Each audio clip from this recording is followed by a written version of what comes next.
तो हम तो एक बहुत छोटा सबसेट बनाते हैं प्रोडक्ट्स का। तो इसमें कई भाग हैं, मिल्क एंड मिल्क प्रोडक्ट्स हो गए, एक गौमूत्र से बने प्रोडक्ट्स, एक गोबर से बने प्रोडक्ट्स, ठीक है।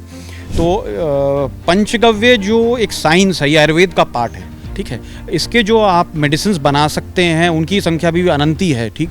हम भी उसका एक छोटा सा ही पार्ट बनाते हैं, जैसे आई ड्रॉप्स हो गई, तरह तरह के अर्क हो गए, गौ अर्क हो गया, तुलसी गिलोय का हो गया, परिजात हो गया। तो ये अलग अलग बीमारियों में काम आते हैं और जो है जिन्होंने भी यूज़ किया है उन्होंने बहुत बेनिफिट्स बताए हैं, शेयर किए हैं कि भाई वाकई ये बहुत कामयाब हैं, ठीक है।